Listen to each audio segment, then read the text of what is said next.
If you have ever struggled to get the perfect buttercream icing, creamy, smooth, and stable enough to pipe beautifully, then this video is for you. Today, I'm sharing my foolproof recipe that guarantees the best buttercream every single time. No more grainy or runny icing, just the perfect texture and flavor for all your baking needs. Trust me, you won't want to miss this one. You are welcome to my channel.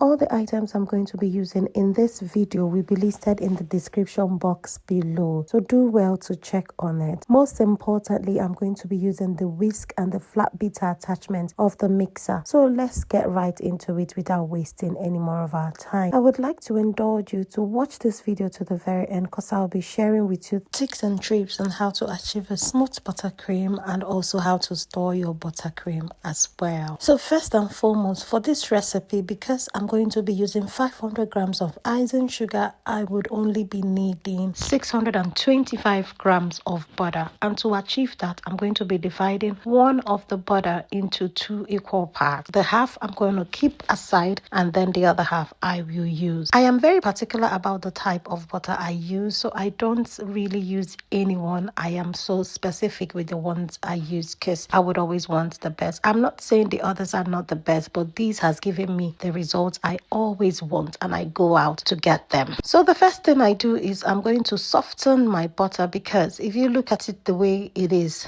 in block form, it's quite firm. So I'll put them all in a bowl plate and then I microwave it. If you do not have a microwave, you can double boil just to soften your butter a little bit. And when I say double boil, all I meant is just put them all in a bowl the same way you would have done if you were using the microwave, and place it over a boiling water. Ensure that the water is not touching the bowl that has got the butter in it. So once this is done, as soon as it's out from the microwave, just like you've seen, I'm going to pour it straight into my mixer, and then I start whisking. At this point, permit me to say a very big thank you to my 85 subscribers. I am more than grateful for your subscription, and to you watching me for the very first time. Please join the family. We learn so much. We share tips and tricks of how to make your baking journey a smooth ride. You will definitely not regret it. Hit that subscribe button and be sure to get a gratitude from me. Thank you so much.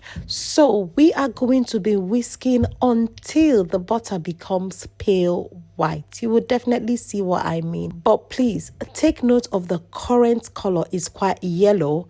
I don't know if the camera is really doing justice to it, but we are going to stop only when it's pale white, and that's roughly about 7 minutes. Quick tip here, in case your mixer stops on the way before the butter turns pale white, just leave it for a few seconds and then restart. Okay, just continue to mix until your butter turns pale white. So while our butter is still mixing, we will go ahead to fix the icing sugar. Now, I am trying to weigh my icing sugar because most of the time, sort of mechanical error, should I call it that? Not too sure, but a little bit of an error may occur, and the amount that you've got written on the pack may not be the same when you now weigh the content. So I tend to weigh it and then do a little bit of additions where necessary. This buttercream recipe, I consider it to be the best because you will not feel the grittiness in the icing sugar when you're using it. It is smooth, it is lush, it retains shape, and it is quite easy to make. So if you're a lover of buttercream but the grittiness in the icing sugar makes you stay away from it, this recipe is for you. If you're looking for a go-to recipe that will give you the best result all the time, this recipe is for you. If you're looking for a recipe that will help you attain the shape whatever you've piped it into, this recipe is for you. I can go on and on to give you reasons why you should watch this video to the very end, learn this recipe and practice it. Be sure to come back to say thank you. So with your eyes a little fixed on the weighing scale, you will see the maneuver I've done. Well, simply put, I just added a little bit of icing sugar to make it up to 500 grams. That is exactly what I did here. And as soon as that is done, I took it down, took away the weighing scale, and then brought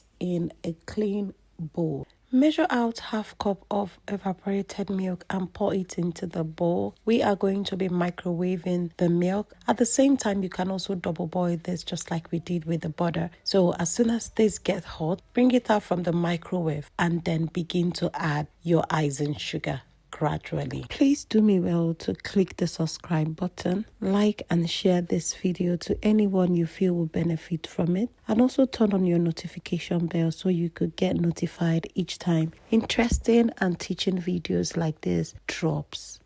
So we are going to be mixing the icing sugar into the hot milk. If you've already sieved your icing sugar before, that's fine. If not, still fine, because we are still going to sieve this. Mix it thoroughly until well combined. So at this point, you add your salt if you want to, and your flavor of choice. Remember that all this while our mixer has been whisking the butter.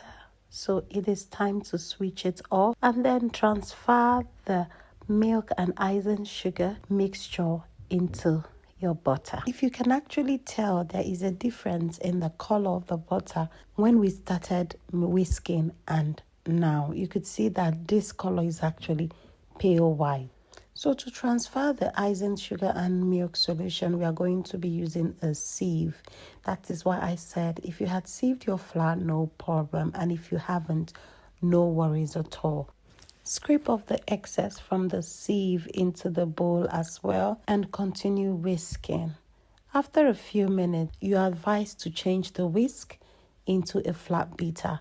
But don't forget to scrape down your bowl. This is to bring up everything that is at the bottom. And once the flat beater is attached, please whisk for nothing less than 5 minutes. This will give you a smooth texture. One virtue every baker must have when it has to do with getting a smooth buttercream is patience. Just be patient with it and you will definitely get your lush looking lovely buttercream. I strongly recommend starting on a low speed and then working your way to the highest. And after about 5 minutes or more, you can stop. And once this happens, your buttercream is ready. But take a look at what we've got here. It is so smooth and it firms up quickly. And very tasteful as well, able to attain any shape that you've piped it into. If you have watched up to this very extent, please don't forget to like, share and subscribe. And I want to say thank you very much for watching to this extent. Until I come your way with another mind-blowing recipe, please stay safe and stay well.